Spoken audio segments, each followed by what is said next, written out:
जय हिंद। कैसे हैं आप सब? आई होप बहुत ही अच्छे होंगे और अपना प्रिपरेशंस काफी अच्छे से कर रहे हैं। फ्रेंड्स, आज के इस वीडियो में आपको थंबनेल से समझ में आ गया होगा कि हम किस टॉपिक पे चर्चा करने वाले हैं।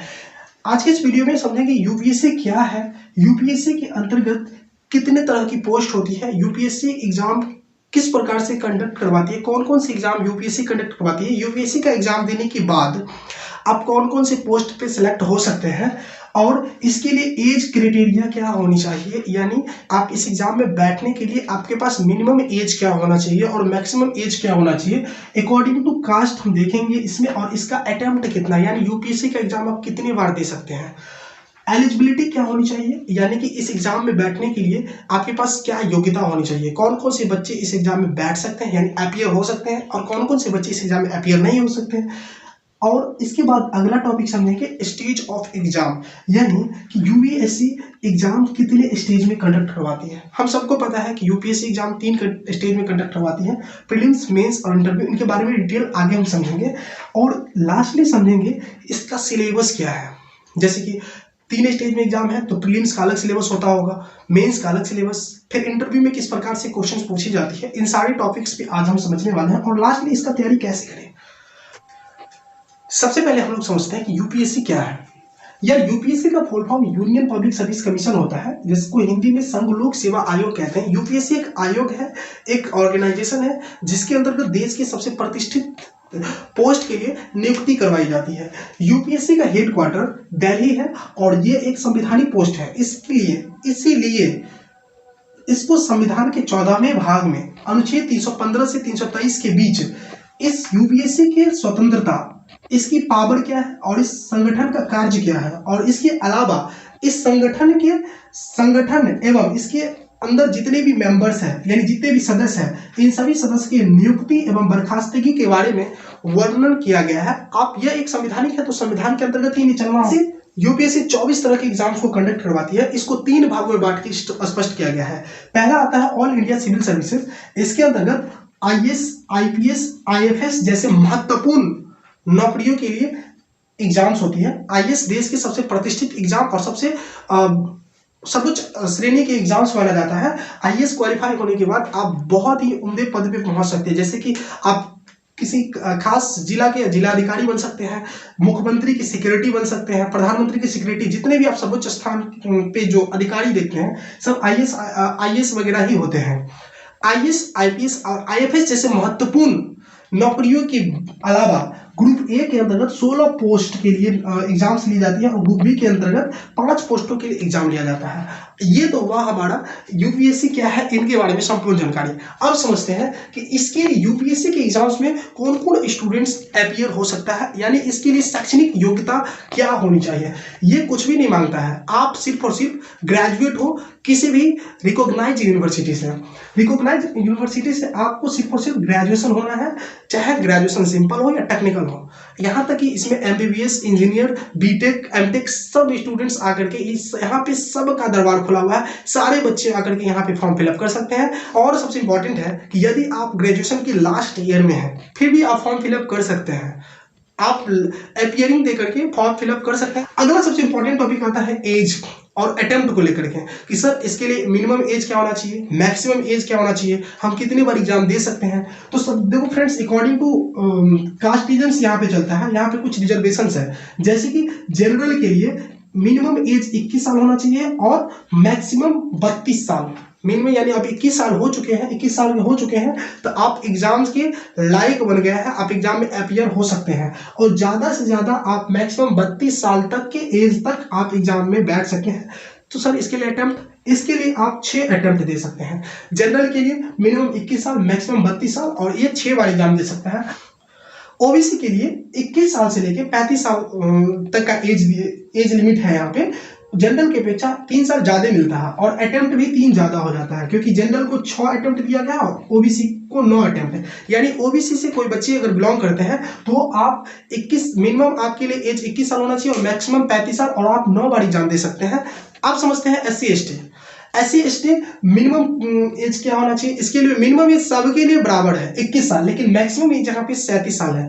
यहाँ पे जनरल की अपेक्षा एससी एसटी को 5 साल ज्यादा दिया जा रहा है और इसका अनलिमिटेड अटेम्प्ट है, यानी कि आप 21 साल से लेकर 37 साल तक आप प्रत्येक साल एग्जाम दे सकते हैं। जब तक आपका एज लिमिट है तब तक आप एग्जाम दे सकते हैं, यहाँ पे टिल एज है। और एक यहाँ पे आपको नोट दिख रहा होगा, नोट में क्या है कि भूतपूर्व सैनिक, यानी कोई सैनिक है जो रिटायर्ड हो चुके हैं और कोई भी भूतपूर्व सैनिक हो या विकलांग हो या EWS जैसे कैटेगरी के जो लोग होते हैं, इनके लिए मिनिमम एज 21 साल और मैक्सिमम 42 साल, मिनिमम 21 साल और मैक्सिमम 42 साल, और इसको भी अटेम्प्ट 9 साल दिया गया है। यानी कि इन श्रेणी में आने वाले स्टूडेंट्स को जनरल की अपेक्षा 10 साल ज्यादा दिया जाता है, OBC को जनरल की अपेक्षा 3 साल ज्यादा दिया जाता है और अटेम्प्ट भी 3 ज्यादा है, और SC ST को जनरल की अपेक्षा 5 साल ज्यादा दिया जाता है, और इसका तो अनलिमिटेड है। अब समझते हैं कि हम फॉर्म अप्लाई कैसे करें। और प्रत्येक साल फरवरी से मार्च महीना में इसका फॉर्म फिलअप होता है, नोटिफिकेशन आता है, आप नोटिफिकेशन चेक करते रहिए। इसका जो अप्लाई है ऑनलाइन मोड में होता है, और इसके लिए अप्लाई चार्ज जो फिक्स किया गया है, यदि आप जनरल हैं, OBC हैं, SC ST किसी भी कास्ट से हैं, किसी भी श्रेणी में आते हैं, बॉयज हैं, आपको 100 रुपया चार्ज लगेगा है। और किसी भी कैटेगरी के गर्ल हो उसके लिए निःशुल्क है, यानी कि उसके लिए अप्लाई चार्ज 0 रुपये।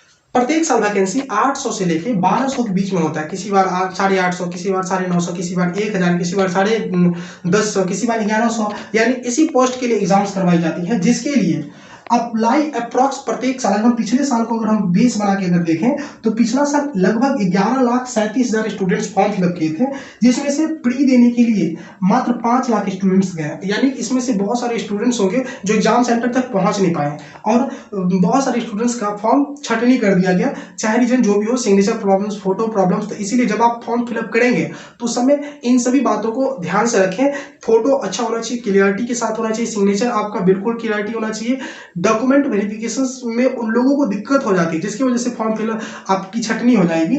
देखिए, आप वेरी कर सकते हैं कि 11,37,000 स्टूडेंट्स फॉर्म फिलअप किया, जिसमें मात्र 5 लाख प्री के योग्य बने, और इसमें से क्वालिफाई कितना हुआ ये ध्यान देने वाली बात है, और चिंता का विषय भी है। लेकिन हाँ, उस स्टूडेंट्स को चिंता करने की कोई आवश्यकता नहीं है जो स्टूडेंट्स मेहनती है, जो मेहनत करना चाहते हैं। भाई मेहनत तो करना पड़ेगा ना, आप देश के सबसे सर्वोच्च स्थान पर पहुंचने के लिए आप एग्जाम दे रहे हैं। आप IAS बनेंगे, IFS बनेंगे, IPS बनेंगे, यानी आप बनना चाहते हैं राजा, तो आपको स्टार्टिंग में नौकर जैसा मेहनत करना पड़ेगा। अगर आप इतना कर सकते हैं तभी जाकर के आप फॉर्म फिलअप करें, वरना आप फॉर्म फिलअप ना करें। सीधी बात, आपको मेहनत करना पड़ेगा मेरे भाई, बिना मेहनत के कुछ होता है क्या? Without struggle you can not achieve any goal.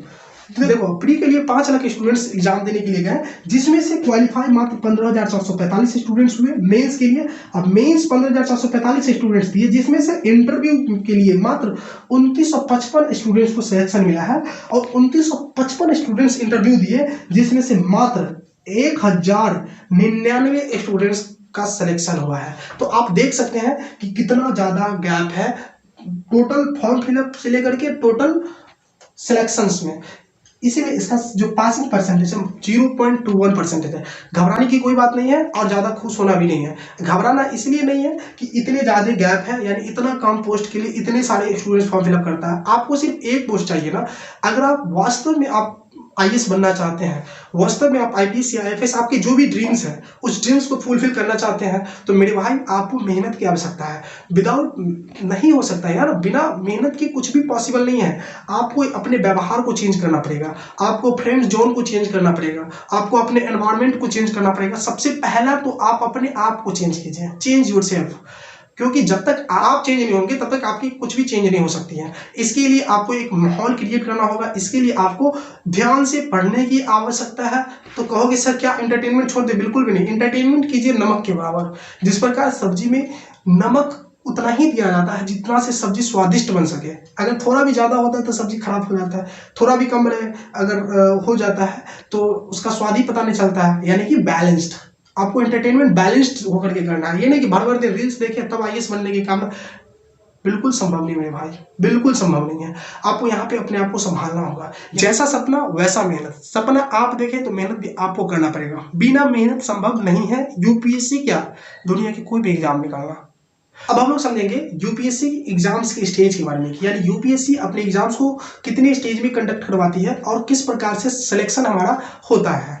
UPSC exams को 3 स्टेज में कंडक्ट करवाती है। पहला स्टेज होता है प्रीलिम्स, प्रीलिम्स में जो बच्चे पास हो जाते हैं वो मेंस के लिए अपीयर होते हैं, और मेंस में जो पास हो जाते हैं वो इंटरव्यू राउंड के लिए अपीयर होते हैं, और इंटरव्यू राउंड में जो पास हो जाते हैं उसका फिर ट्रेनिंग होता है। सबसे पहले समझते हैं प्रीलिम्स में कितने पेपर होते हैं। प्रीलिम्स में 2 पेपर का एग्जाम्स लिए जाते हैं। पहला होता है जीएस पेपर 1, दूसरा होता है जीएस पेपर 2।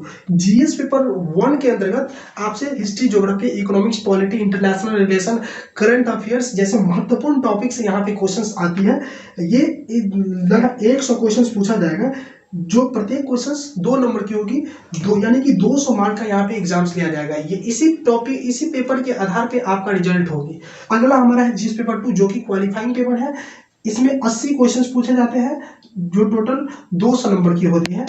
इस जीएस पेपर 2 को सीसैट कहते हैं, जो कि एक क्वालिफाइंग पेपर है। इसमें मिनिमम 33% नंबर लाना है, मैक्सिमम से हमें कोई मतलब नहीं है। 33% आ गया आप पास है, क्योंकि इसका नंबर तो प्रीलिम्स के फाइनल रिजल्ट में ऐड होगा नहीं, और इसीलिए हमें पेपर 2 में सिर्फ और सिर्फ 33% नंबर आ जाए। इससे ज्यादा आवे और अच्छी बात है, ना आवे टेंशन की बात नहीं है। हमें जीएस पेपर 1 रिजल्ट दिलवाएगी। मेंस के अंतर्गत कई सारे विषय की एग्जाम्स होती है। हम बात करते हैं जीएस पेपर की। जनरल स्टडीज को 4 पार्ट में डिवाइड किया गया है, जैसे कि GS paper 1, GS paper 2, GS paper 3, GS paper 4। GS paper 1 के अंतर्गत history, geography, art and culture के साथ साथ करंट अफेयर्स का क्वेश्चन रहता है, जो 250 मार्क का होता है। इसके बाद जीएस पेपर 2 के अंतर्गत पॉलिटी, इंटरनेशनल रिलेशंस का और करंट अफेयर्स के क्वेश्चन। करंट अफेयर तो सब में, पॉलिटी और इंटरनेशनल रिलेशंस लगभग 250 नंबर का ये भी। इस पेपर 3 के अंतर्गत इकोनॉमिक्स, साइंस एंड टेक्नोलॉजी के साथ साथ डिजास्टर मैनेजमेंट की यहाँ पे क्वेश्चंस आते हैं, ये भी 250 नंबर का, यानी प्रत्येक पेपर 250 का। एथिक्स 250। इसके बाद आता है आशय राइटिंग, ये सबसे इंपॉर्टेंट है। आशय यानी निबंध यहाँ पूछा जाता है। आप जो भी लैंग्वेज प्रीफर करते हो आप यहाँ पे आशय दे सकते हैं, 250 नंबर का। इसके बाद ऑप्शनल पेपर 1, ऑप्शनल पेपर 2। यहाँ ऑप्शनल 2 पेपर होता है, और आप अपने हिसाब से पेपर सिलेक्ट कीजिए कि आप किस पेपर का एग्जाम, यानी कौन से सब्जेक्ट में आप बेहतर है, उसी सब्जेक्ट को आप सिलेक्ट कीजिए, उसी को ऑप्शनल पेपर बनाइए।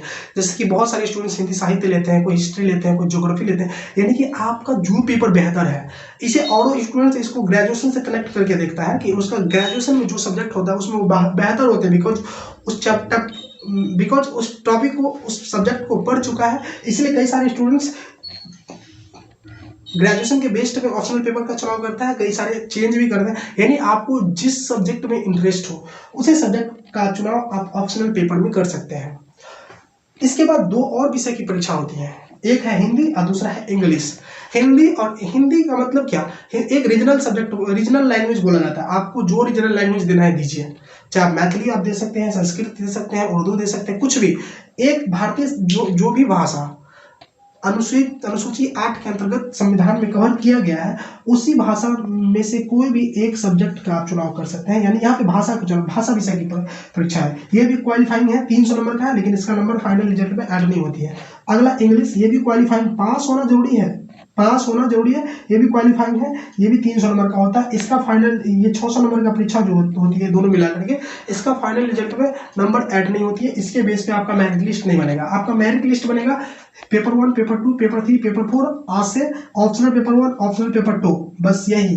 टोटल 1, 2, 3, 4, 5, 6, 7, यानी 7 विषय का नंबर आपका ऐड होगा। इसी 7 विषय के नंबर पर आपका रिजल्ट होगा। टोटल 7 विषय 1750 नंबर का होता है, और जब इसमें आप क्वालिफाई हो जाते हैं तब बाद आपका इंटरव्यू होता है। इंटरव्यू 275 नंबर का होता है टोटल मिला करके, यानी कि मेंस मार्किंग और इंटरव्यू मार्किंग दोनों मिला करके 2025 नंबर का आपका एग्जाम होता है। इसमें आपको रिजल्ट के बेस पे आपका सिलेक्शन होती है। एक चीज और, प्रीलिम्स का नंबर, यानी पीटी में जो जीएस पेपर 1 का आपका नंबर है, जीएस पेपर 1 का नंबर मेंस में ऐड नहीं होता है। अब सिर्फ और सिर्फ आपका रिजल्ट होता है मेंस के ये 7 पेपर पे। ये दोनों पास होना जरूरी है। अगर आप इसमें फेल हो जाएंगे, अगर इधर पास हो जाते हैं तो आपको फेल माना जाएगा। पास होना सब में जरूरी है, लेकिन बस क्वालिफाइंग है तो क्वालिफाइंग के नेचर के अकॉर्डिंग इसका प्रिपरेशन करना है। बाकी बात को हार्डली प्रिपरेशन करना है जिस हिसाब से हमें, क्योंकि इसी के बेस पे तो हमें नंबर मिलेगा ना, इसी के बेस पे तो हम पास होंगे। और इंटरव्यू राउंड में जितना नंबर आता है उसी नंबर के अकॉर्डिंगली आपका मेरिट लिस्ट तैयार होगा। आई होप कि आपको इस वीडियो में यूपीएससी से रिलेटेड एक भी क्वेरी ना बचा हो। हम अपने हिसाब से जितने भी टॉपिक्स, जितने भी एस्पेक्ट्स आपके दिमाग में आ रहा होगा, सारे एस्पेक्ट्स को कंप्लीट कवर करने की कोशिश किए हैं। और आई होप आपको ये वीडियो बहुत ही अच्छा लगा हो। तो प्लीज़ इस वीडियो को लाइक करें, सब्सक्राइब एंड शेयर जरूर करें, ताकि और स्टूडेंट्स को भी इस वीडियो के माध्यम से यूपीएससी के बारे में संपूर्ण जानकारी प्राप्त हो सके। चलिए मिलते हैं अगले वीडियो में बहुत जल्द किसी नए और मजेदार टॉपिक के साथ। तब तक आप अपने पढ़ाई को जारी रखेंगे, अपने पढ़ाई को सतत कंटिन्यूअसली आप तैयारी करते रहेंगे। और मिलते हैं अगले वीडियो में, तब तक के लिए जय हिंद।